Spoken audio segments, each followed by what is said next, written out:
Բարև ձեզ բարեկամներ, Փակ TV-ն եթերում է եւ ողջունում եմ մեր բոլոր ունկնդիրներին։ Այսօրվա եթերը կարելի է ասել մի փոքր տարբերվում է նախկիններից, որովհետեւ մենք փորձում ենք ուղիղ կապով զրուցել Միացյալ Նահանգներում գտնվող մեր հանրահայտ հայրենակիցներից մեկի Կալիֆոռնիա կուրիեր թերթի հիմնադիր խմբագիր հրապարակախոս մեր լավ գործընկերոջ Հարութ Սասունյանի հետ հանրային հասարակական գործիչ։ Բարև ձեզ, պարոն Սասունյան։ Բարև ձեզ, շնորհակալ եմ հրավերի համար։ Պարոն Սասունյան, դե Հայաստանում տեղի ունեցան ընտրությունները, Սփյուռքում ինչպես են ընդունել այս ընտրությունների արդյունքները եւ ինչ կարծիք ունեն այն իրավիճակի հետ, որ այսօր ստեղծվել է Հայաստանի Հանրապետությունում։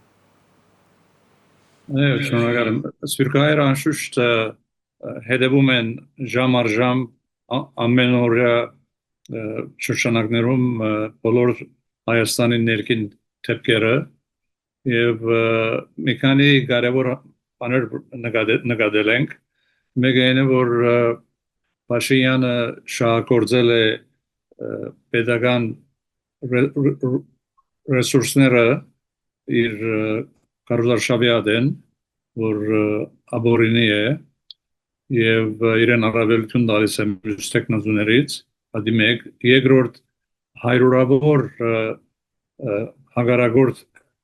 օպոզիցիայի հետևորդներին ցերպակալել է գերծ անպաստանություններով եւ բանդարգել է դեպրտեկաշարք են վերցրել, բայց լրիվ անիմաստ մի վաճառականություն է, որտեղ սկսան ցերպակալությունները մոտ 3 ամիս առաջ ընտրություններից նույնիսկ եթե մեկը ծրագրի որ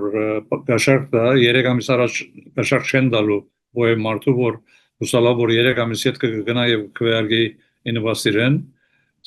անիմաստ մի անպաստանություն է երրորդ ամեն տեսակի խախտումներ եղան ընտրության օրը բանակի զինվորները ինչ որ ասում են Հայաստան կարուսել ծավով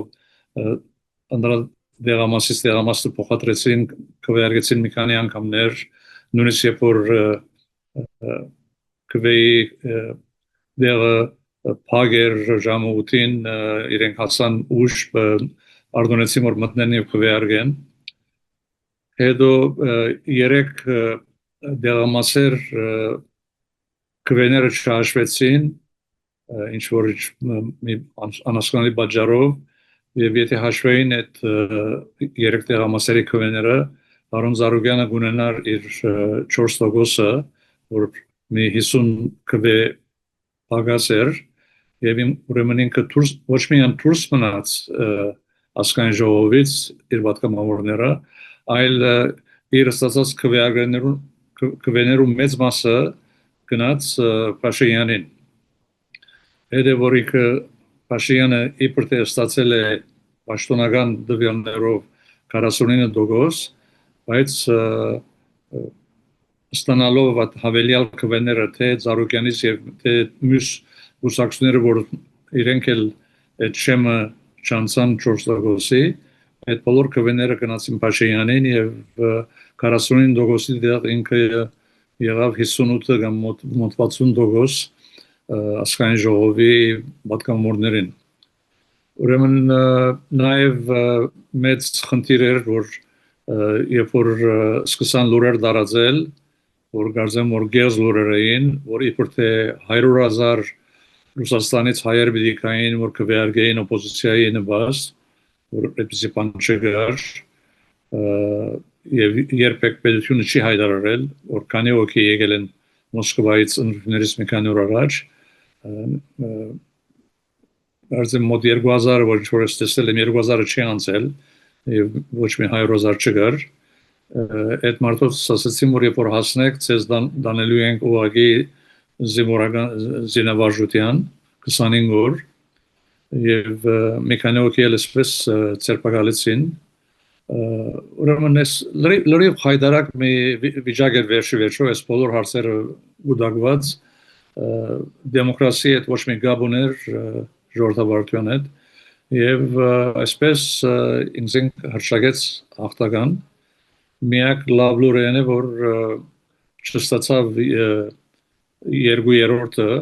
որովհետեւ պետք ուներ մոտ 71 պատգամավորի, ինք ունի արժե մոտ 60 պատգամավոր, ուրեմն չի կարող սահմանությունը վավերացնել, բայց այդտեղ էլ նոր խաղեր կզրակրեն, որ էլ շրջանցեն, որովհետեւ Ալիևի բանջները կոացնեն։ Պարոն Սասունյան, դե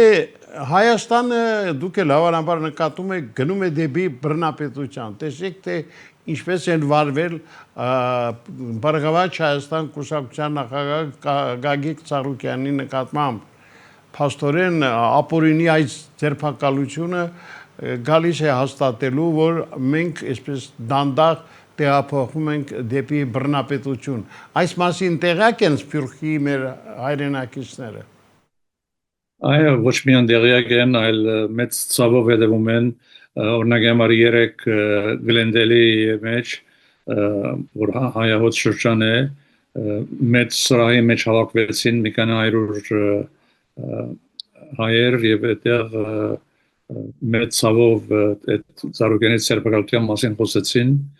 եւ խոսեցին Ծառուկյանի երկար տարիների բարեգործության մասին, Հիսուս Քրիստոսի այդ շքեղ արձանի մասին եւ այլն, ուրեմն ժողովուրդը շատ լավ հետևում է ամեն ինչին, թեև հերույ են, բայց սրտով եւ հոգով Հայաստանում են։ Պարոն Սասունյան, դե ել չեմ խոսում այն մասին, որ Հայաստանը փաստորեն ասում են թե հնարավորություն չունեցավ իր պտուղ բանջարեղենը տեղափոխել Ռուսաստանի Դաշնություն, բայց պարզվում է, որ այն այժմ իրանական այսպես քողարկվածության տակ, որպես Իրանի արտադրանք, Իրանի միջոցով են ուղարկում Ռուսաստանի Դաշնություն եւ այլ երկրներ։ Այդ մասին ինչ կարող եք ասել։ Ուրեմն Իրանի վարկածը չի իմացել, հետաքրքիր էր, պետք է ստուգել թե որքան ճիշտ է, բայց ավելի մեծ խնդիր կա այստեղ, որտեղ Հայաստանի արտահանման մեծ դոգոսը գնում է դեպի Ռուսաստան եւ ԱԲՀ երկրներ, ուրեմն երբ որ այդ ուղարկումը չի աշխատում, փակվում է, բարձրապես ժողովրդին ասելով, որ Եվրոպական միությունը ընդունելու է մեր ապրանքները եւ այլն, բայց դա ճիշտ էգություն չի էդի, որտեղ Հայաստանը արտահանում է մոտ 1 միլիարդ դոլարի ապրանք, իսկ Եվրոպական միությունը հատկացրել է 50 միլիոն եվրո, որ ոչինչ գումար է, ուրեմն Հայաստանի արտադրողները մեծ պրոբլեմների դակ են լինելու եւ իրենց բոլոր արտադրանքը բաժանալու է եւ աշխատադեղերը գործնելու են, փակվելու են, շատ լուրջ հարց է, դա որ Փաշինյանը պետք է երկար մտածեր նախքան այսպես շտապ քայլեր առնել Ռուսաստանի դեմ, չեմ ասում որ պետք է ամեն առիթով անի ինչ որ Ռուսաստանը բանջում է, բայց պետք է նստեն եւ բանակցեն եւ փորձեն լուծումներ գտնել եւ ոչ թե շատ խիստ վարվել մի կերուզոր բերության հետ որ մեր տնտեսությունը գախյալ է այդ պետությունից տնտեսության մեծ մասը ասենք Վերադառնանք մեր ներքաղաքական հարցերին, տեսեք, այն որ Հայաստանում այսօր սահմանադրությունը չի գործում, շատերն են ասում, բայց ցավալի է, որ ընդդիմությունը չի կարողանում միավորվել մի բռունցքի տարբերակով, այս առումով ինչ կարող եք ասել։ Ուրեմն դա մի բան է, որը շատեր ասում են, բայց ինձ դա այդքան չի մտահոգում, որտեղ երբ որ ասում եք, որ ընդդիմությունը միավորվի, համանապար նկատի ունեք, որ նախքան ընդդիմությունները պետք է միավորվեին, այդպես է չէ, այդ նկատի ունեք, որ միասնական տեխնազություն ունեին, բայց դա իմ կարծիքով պրոբլեմ չի ընդդիմության համար, որտեղ եթե բոլորը միանային մի հարգի դակ, որ շատ դժվար է որ դարբեր գոմերից մարդիկ բոլորը միանան են, բայց այդտեղ նաև նոր հարց էր զակելու, որտեղ ահագին մարդիկ կան, որ չեն սիրում այս մարդուն, այդ մարդուն, այս կուսակցության, չէին կվետալու այդ միասնական խումբին, որտեղ այդտեղ կային մարդիկ, որ իրենք չեն սիրում։ Հիմա որ ամեն մեկը առանցին մասնակցեց, ժողովուրդը իր կվենտվավ այդ կուսակցության, որ ինքը հավանում է եւ ունենանք այդ կվեները, որ ունենք հակառակ խախտումներին, բայց հետ ընտրության հիմա իրենք միասնական են կոալիցիա կազմել են, որ միասին պիտի քվեարկեն, մեկ դիրքորոշում ունեն, էդի լավ բան է։ Այն որ իրավիճակը մերձավոր արևելքում եւ մեր տարածաշրջանում բավականին լարված է, հայտնի է բոլորին։ Ուզում եմ խոսենք Միացյալ Նահանգներ Իրան հակամարտության մասին։ Այստեղ ինչ է կարծում, այս անիմաստ պատերազմին վերջ տրվելու է եւ դրանից արդյոք շահում են Միացյալ Նահանգները, որ այսքան ձգձգում են իր այս պատերազմը, այս հարձակումները Իրանի վրա։ Ուրեմն ինչ վերաբերում է Իրանին, եւ այս խնդրը չսկսեց Իրանով, նախկինում Թրամփը 4 տարի նախագահ եղել էր, հետևել են իր բոլոր աշխատանքներին, հայտարարություններին եւ հիմա էլ մեկ տարի է նոր նախագահ է։ Այդ բոլոր 5 տարվա ընթացքին այնպիսի անիմաստ հայտարարություններ արել է, այնպիսի անիմաստ քայլեր է արել, թե Ամերիկայի ներսում, թե արտաքին աշխարհում, որ իրավես ցավալի է, որ Ամերիկայի նման շատ հոյակապ մի երկիր, այսպես օրս օրե կանտվում է եւ իր պատմական սկզբունքները խախտվում են։ Ամերիկան ոչ մի պատճառ չուներ Իրանի վրա հարձակվելու, Իրանի կառավարությունը մոտ 30 տարի է անդադ հայտարարել են, որ իրենք ատոմական ռումբ չեն ստեղծելու եւ իրենք դի օգտագործելու են էներգիայի համար, բայց Թրամփը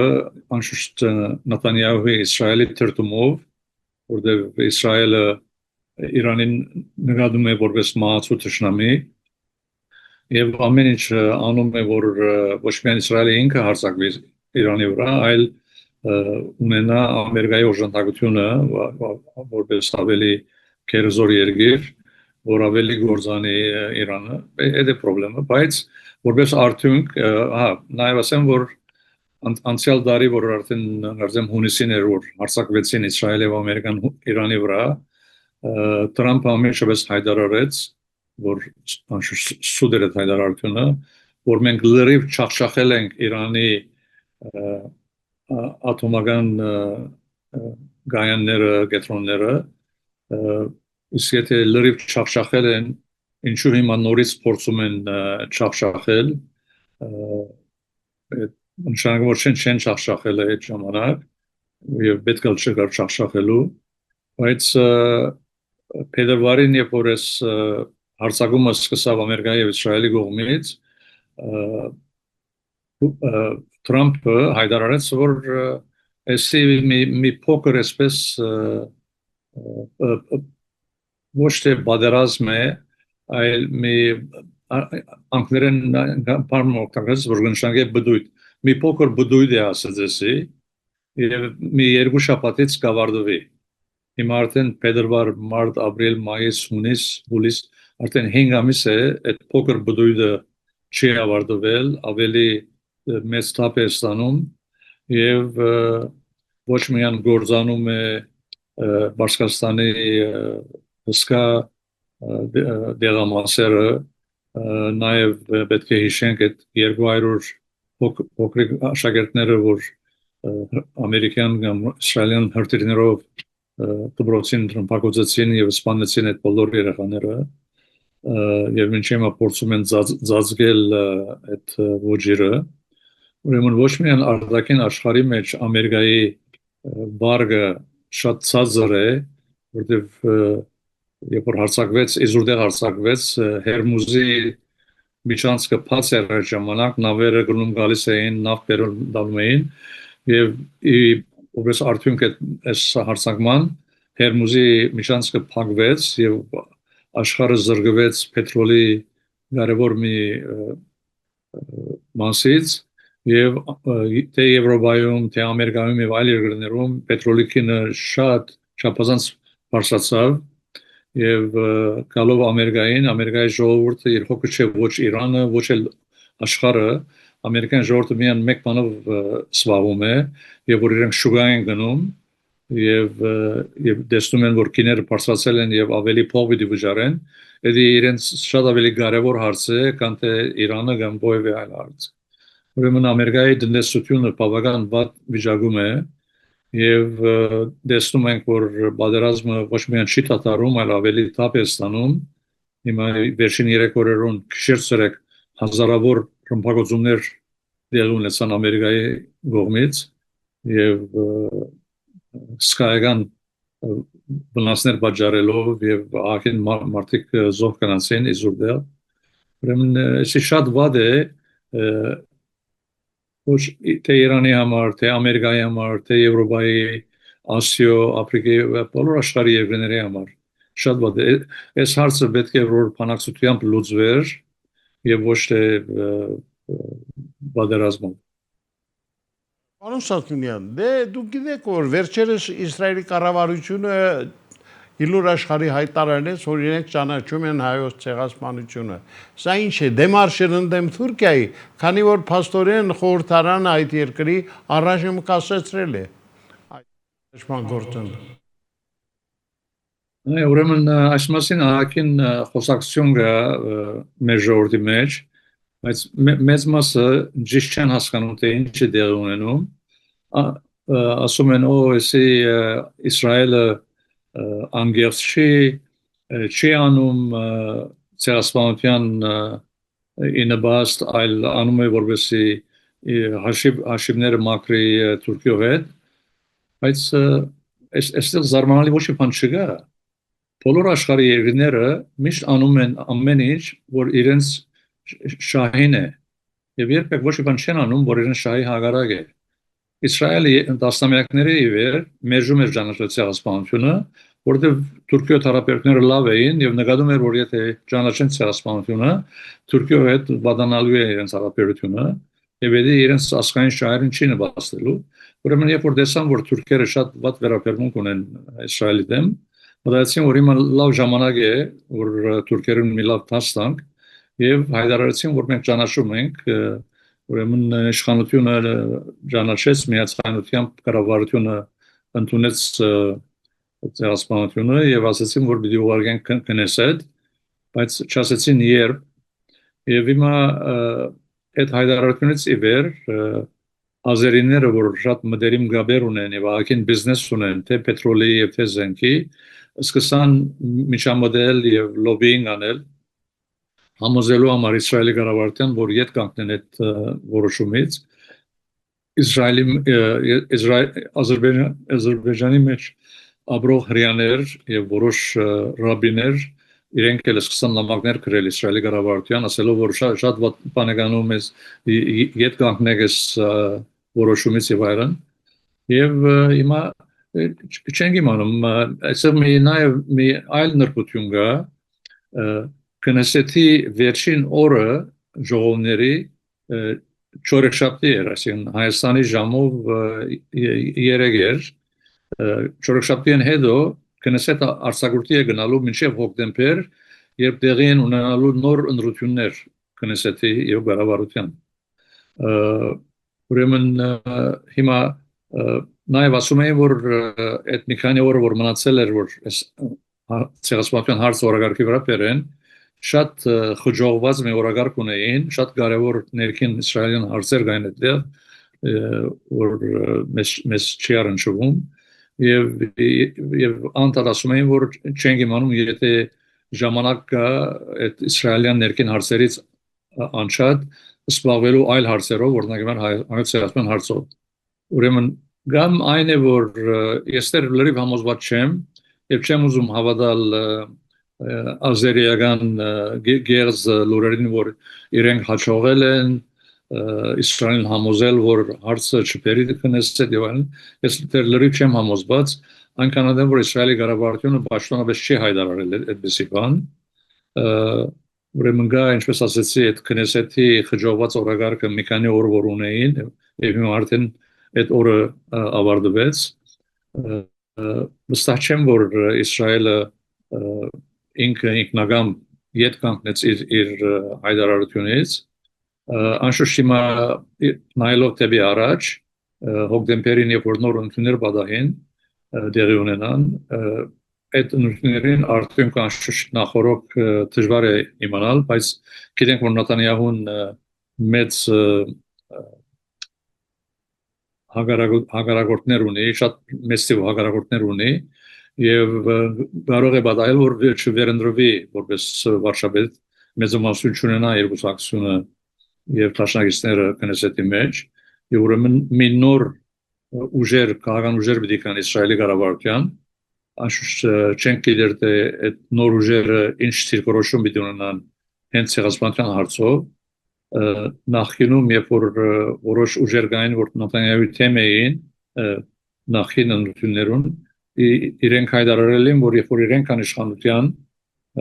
պիտի ցեղասպան ճանաչեն բայց երբ որ իրան իշխանության մի գար ժամանակով գարցեմ մոտ 2 տարի իրենց խոստումը չհարգեցին ինչ որ մենք տասնյակ տարիներ տասնամյակներով տեսնում ենք որ ամերիկյան բազմաթիվ նահանգներ եւ որ տեխնազու էին խոստացան ճանաչել ցեղասպանությունը բայց երբ որ նահանգ եղան դրժեցին իրենց խոստումը ուրեմն նույն բանը բադահում են Իսրայել եւ այլ երկրներում մեջ բոլոր երկրներն էլ նույն հարցերը ունեն իրենք նայում են թե ինչ է իրենց շահը եւ իրենց շահը լինում է որ ճանաչում են ոչ մեկը ոչ մի բան չի անում բարոյական սկզբունքների հիման վրա կամ պատմության կամ արդարության մարդկային իրավունքների այդ բոլոր փուչ խոսքեր են միան գործում է այստեղ ասկային շահը բոլոր երկրների եւ անում են իրենք ինչ որ իրենց շահին է հիմա նայենք թե ինչ պիտի բադահի բայց ինչ որ բադահեց իմ հույսը զայներ որ երբ որ ղարաբաղությունը միացայնությամբ ընդունեց ցեղասպանությունը կաբինետը շատ արագ հաջորդ օրն իսկ հաջորդ մեկ երկու օր ընթացքին կնեսետ կբերեն օրագարկի վրա եւ այդտեղ էլ գտնվի որտեղ Նեթանյահուի ղարաբաղությունը մեծամասնություն ունի կնեսետի մեջ բայց քանի որ այդտեղի չունեցավ ուշացավ դա մի կողմից սկսան ազերիական լոբինգ աշխատել համոզել Իսրայելի ղարաբաղյան որ իդ կանգնեն եւ նաեւ թեմ աշխատեց այս արցագորտը որ կնեսետը ունի մինչեւ հոկտեմբեր որևէ հարց չեն կարող հիմա ոչ լուզել ոչ էլ օրգարկի վրա տնել այդ հարցը պետք է մենք շատ ճիշտ հասկանանք այս բաները որովհետեւ երևակայական հարցերով չսպառվենք բարոյական եւ այլ զիպաներով Եղավ պարոն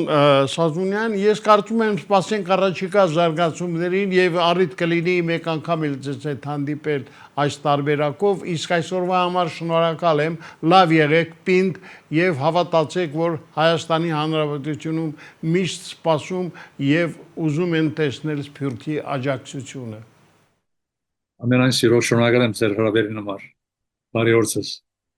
Սերի բարեկամներ, մենք հեռավար տարբերակով զրուցում էինք Կալիֆոռնիա Կուրներ թերթի հիմնադիր հրատարակիչ Հարութ Սասունյանի հետ մեր ճանաչված հասարակական հանրային գործիչներից մեկը, ով վաղուց դարձել է Փակ TV լավագույն բարեկամներից մեկը։ Այսօր այսքանը, ցտեսություն։